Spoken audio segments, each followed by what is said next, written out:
Once again, we'll return to the scene of the crime. A case study in medical madness for my students of Metaphysical Light School.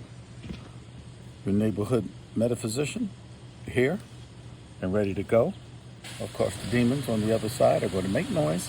They always come out when you light up and begin to give out information.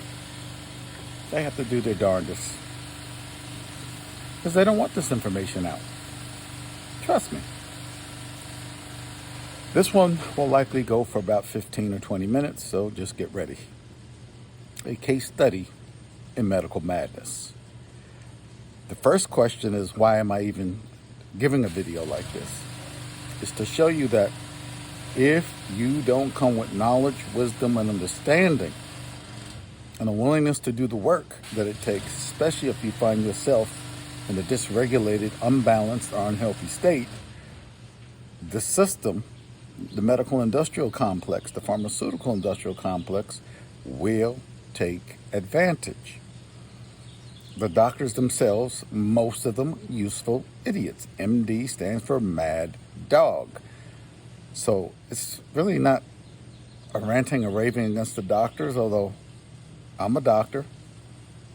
I know a lot of doctors that are awakening and doing things a little differently and not doing things according to, quote, protocol. So let's get this case study. 10 years ago, a lady comes to me. A hernia. Abdominal inguinal hernia. Okay, that has to get surgically repaired.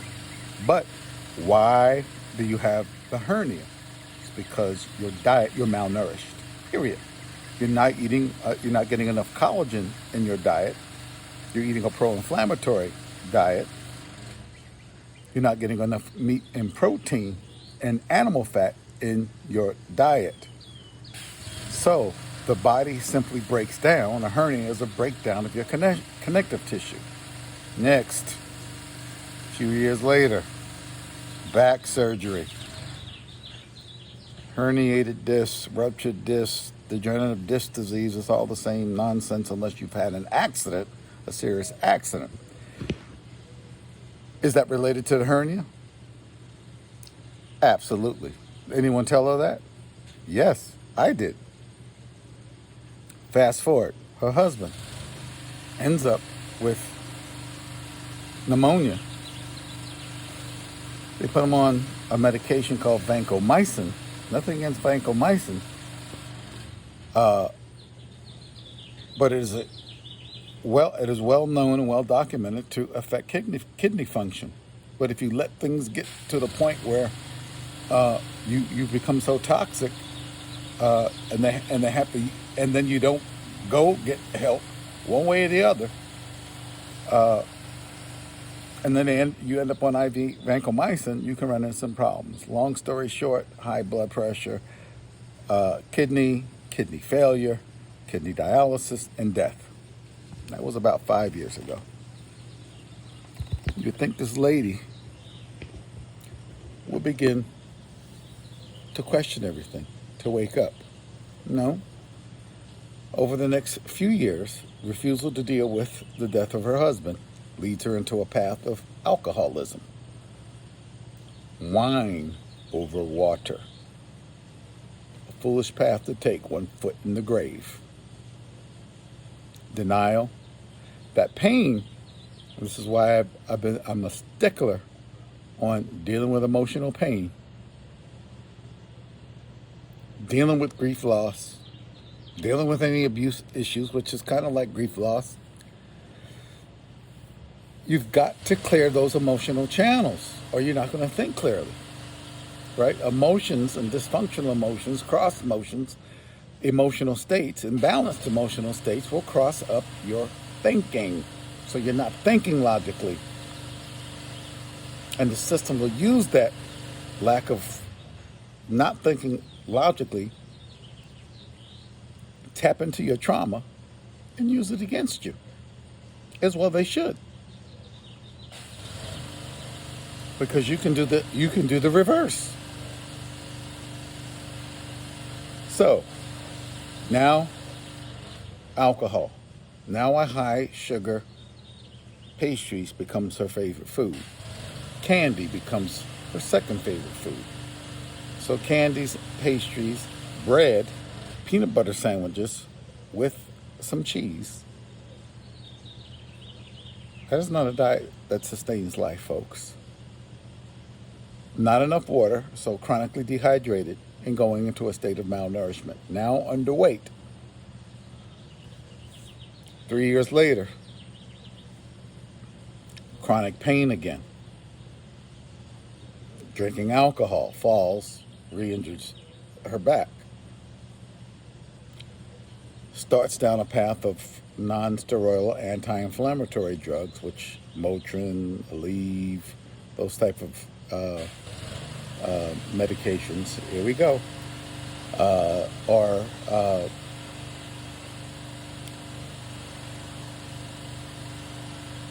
anti-inflammatory and pain medications, but they're not designed for long-term use because they're toxic to your GI tract, they're toxic to your liver, and they can shut down your kidneys, i.e., cause toxicity to your kidneys, cause gut dysbiosis.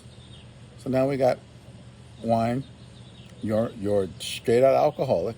You're a sugar addict. You want pastries and candies. Okay, but again, come back to me. I said you need to, number one, deparasitize yourself.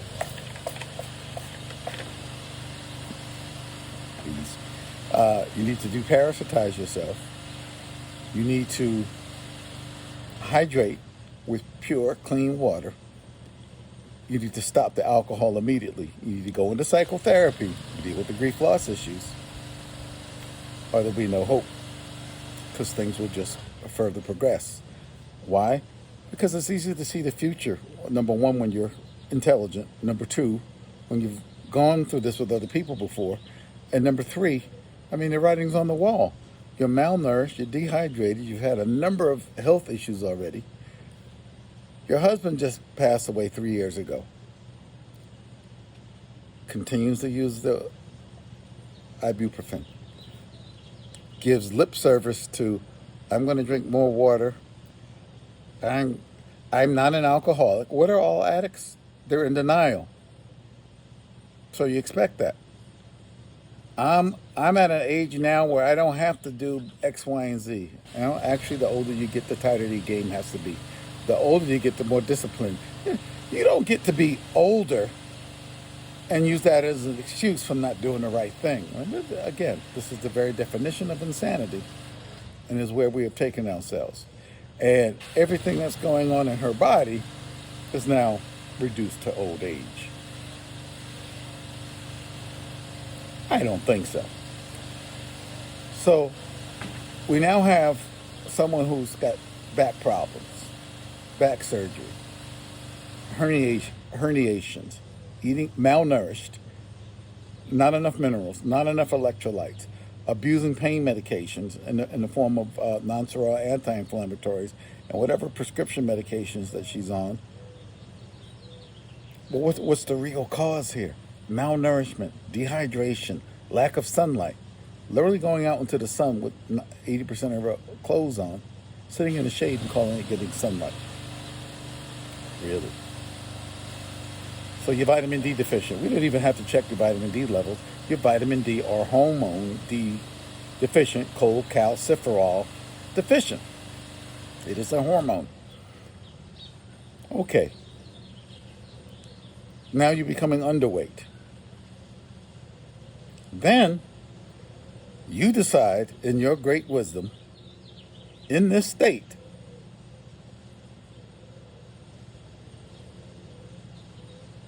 that nothing is wrong. You go to a conventional doctor. The conventional doctor asks you a series of questions. It's called a mental statics examination. I've also done the same thing. Mental statics examination. Other family members of hers ask the same questions because I want to see not just how she's responding to me, the other doctors, but also the family that's close by and speaks to her. Everyone agrees she's got some significant memory problems. Decoded, early stage Alzheimer's dementia. Decode that, inflammation of the brain due to a highly inflammatory diet that consists of sugars, vegetable oils, starchy carbohydrates, and alcohol.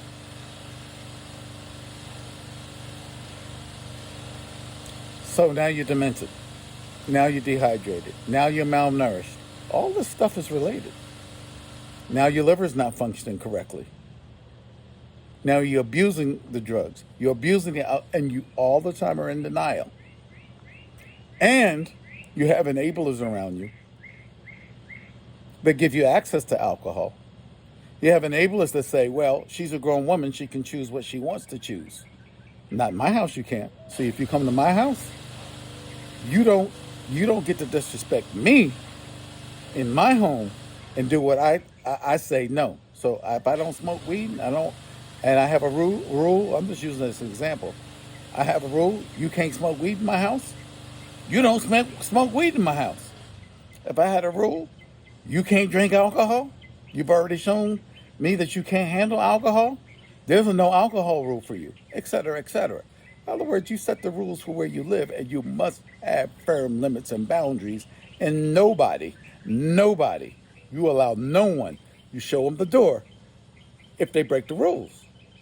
And I'm saying be an asshole about it. I'm saying you have to love yourself enough, respect your homestead enough, and have boundaries and rules, and be very firm if people are stepping on your toes. Because if you let them, you become part of the problem.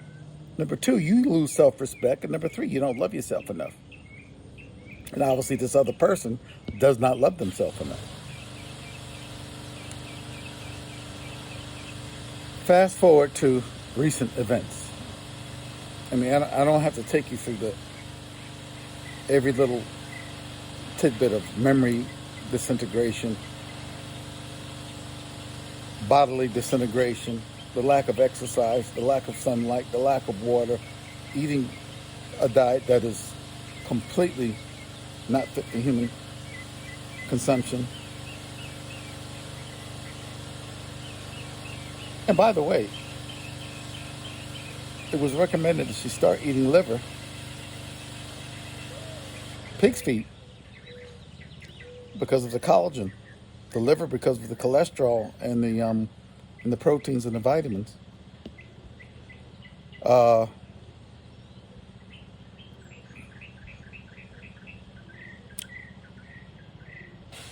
And that would literally start to reverse the Alzheimer's. And there's been some reports too that pig brain and cow brain. Now this is not a prescription for anyone out there, so I'm not coming to you as a medical doctor. I'm just saying that there are healers out there that have used that combination of liver, hydration, detoxification, deparasitization,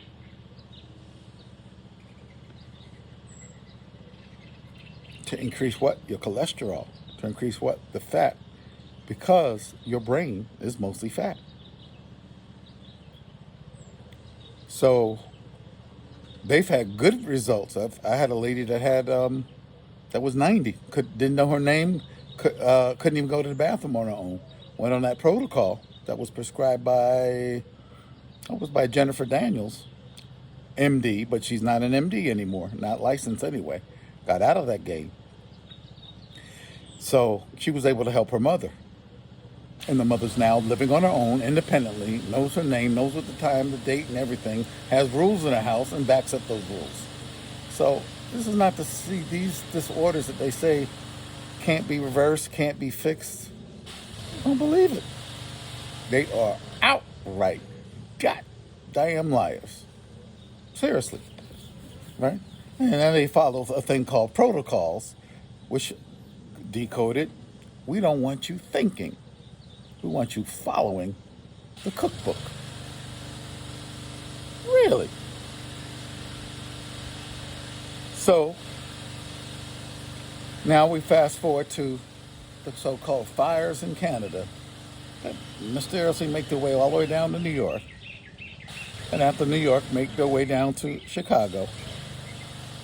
And at one point in time, New York was declared the worst air quality, not in the United States, in the entire world.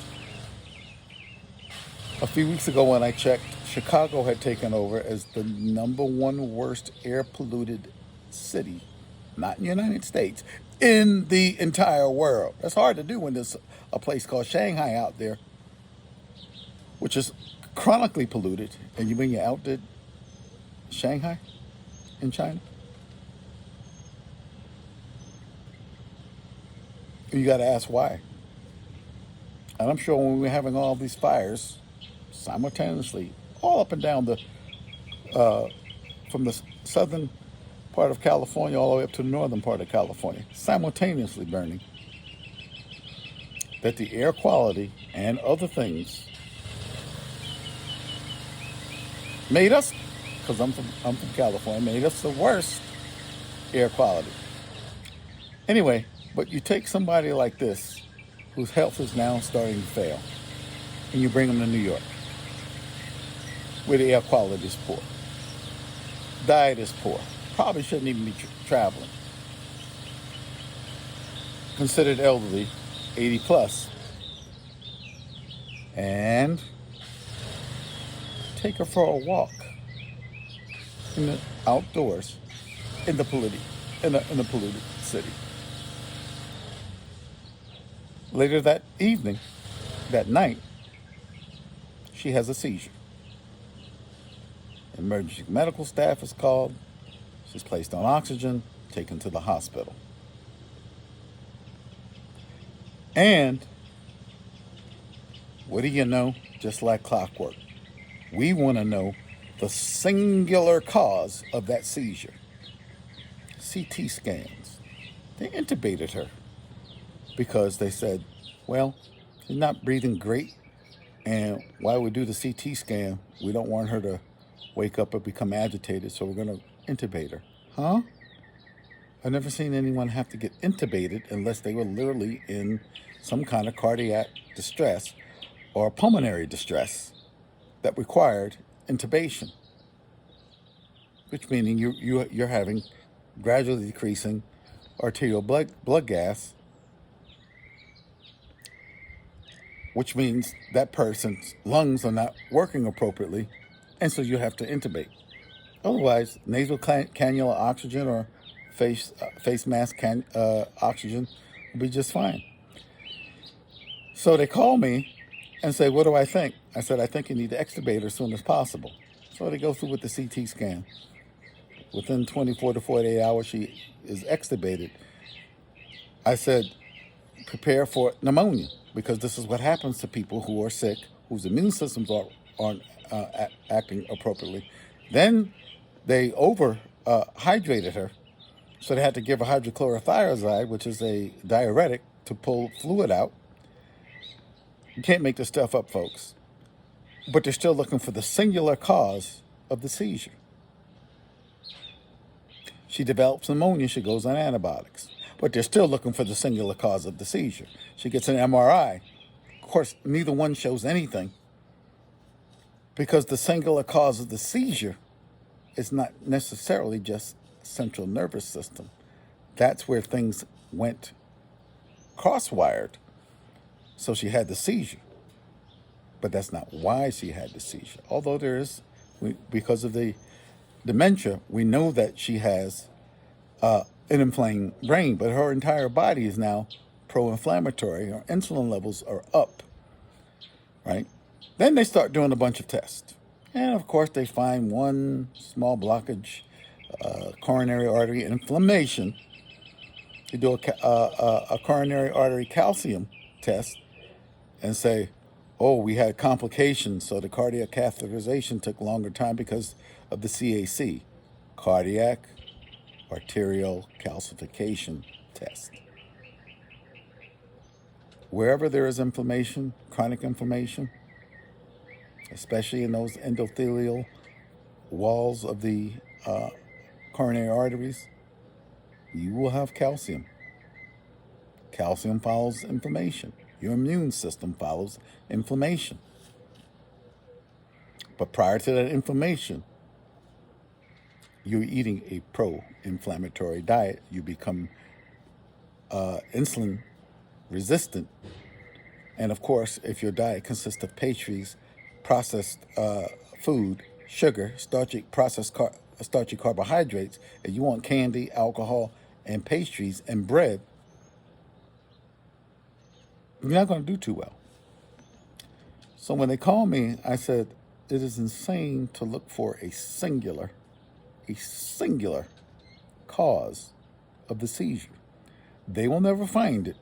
You will never find it. And this is what I'm telling the family. You will never find it. There is no singular cause. We are now dealing with a multifactorial, multi-system problem. So then they go and want to fix the coronary artery. That is not the. By the way, you have 3 or 4. Most of us have 3. And a lot of times, if you're healthy, you do get blockage there. Of course, you can't be super healthy if you're getting blockages there. But your body will form ancillary circulation around that anyway. So what's the studies show. But anyway, they want to put a stent in, which is they literally stick a tube in that area, kind of expand it with a balloon, put a wiry kind of mesh stent in there, take out the balloon, the tube, and leave that stent in there. Well, the long-term usefulness of a stent has yet to be determined. Short-term, it might be helpful to open up a blocked artery, but long-term, they're going to mess up and screw up, and you're going to have problems. Now you got to go on aspirin, blood thinners, antibiotics. You still got chronic pain, so you're still asking for your Motrin and your Aleve while you're in the hospital. And by the grace of God, she was able to get out of the hospital within about 3 or 4 days. She had an ICU, then up to the regular med-surg floor, and then back again. And, I had to call out the son. Oh, and I forgot to add 1 venom shot, 2 venom shot, 3 booster venom shot, a flu venom shot, and there's some thing about a shingle venom shot. We're not sure. So read the insert on these venom shots. Can cause neurological problems and seizures. It's in the insert, but the doctors don't read the insert. They don't look at the potential side effects. They just give them because that's the protocol. Really? That's the protocol? Are you out of your freaking mind? There are no protocols. Protocols should be used as guides. Just like cooking food, you have a cookbook, you use that as a guide, but then you gotta make it your own. The lady gets home finally after this medical ordeal on and I consider aspirin a drug, by the way. 1, 2, 3, 4, 5, 6, 7, 8 different prescriptions. Only one of which I can agree with, but I really don't agree with it because it was thiamine, but it's synthetic. It's not natural, so I don't really agree with just giving thiamine alone. If you're going to give thiamine, you might as well give a B50 complex from natural sources, if possible. What if you ate liver? You wouldn't need it. It's full of B12 and every B vitamin you ever wanted. That's why in 2022, liver was my superfood of the year.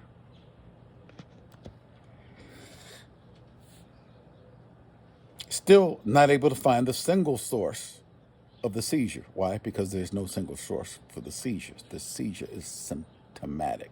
And this is the point that I wanted to make. She's now on seizure medication called Keppra, standard seizure medication, but you're being treated as though you have a seizure disorder. You don't have a seizure disorder. You have a metabolic dysregulatory issue. You have a malnutritional issue, likely a parasitic issue. You have an insulin-resistant issue. You have a dietary issue. You have an addiction. You're an alcoholic. You're a sugarholic. You're a starchaholic, which is sugarholic. And you refuse to go deal with the emotional issues that I recommended 5 years ago. But when I call out the family, they want to argue with me and call me names. And the fact that this lady's still living, they think they've done something quite smart. Tick-tock, 12 months or less, with more complications to come. There is no way you're going to give 8 medications to a lady of this age who's fragile, who's malnourished, who's dysfunctional. Call it what you will. Let her have her way. She's so old now. Let me ask you a question. Do you want to reach into your 80s with a low quality of life? Oh, and has hearing problems. So again, central nervous system. Hearing problems, likely from the inflammatory condition of her brain. And if I didn't know any better, again, there may be some parasites there. But they don't test for that. These aren't conventional medical, this is not conventional medical thinking. Again, I do not come to you as a conventional medical doctor. I'm not practicing medicine on YouTube. I am merely telling you how to think about a problem should you or your family have one. All of a sudden, a lady has a seizure.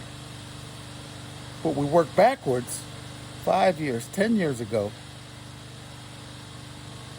We have problems. We likely have problems going back 15 years ago. And this is the culmination of those problems that never got addressed. But yet, you come to me, and now you want me to pat you on the back because she got out alive. No, I'm going to call you out. I'm going to call her out. I'm going to call you out for being an enabler.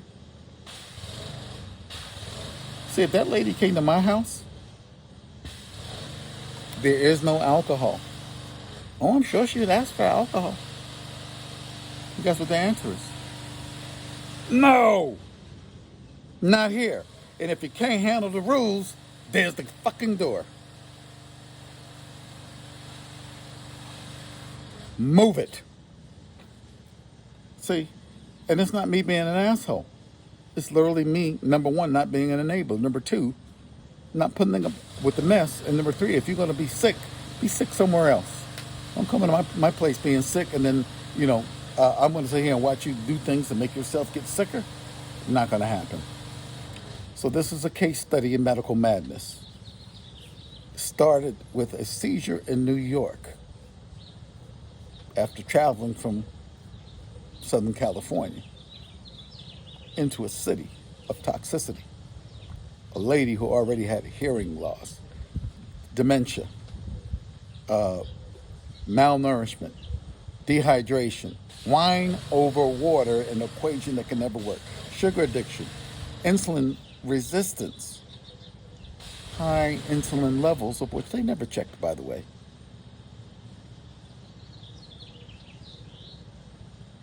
You can be pre-diabetic. They'll never treat you.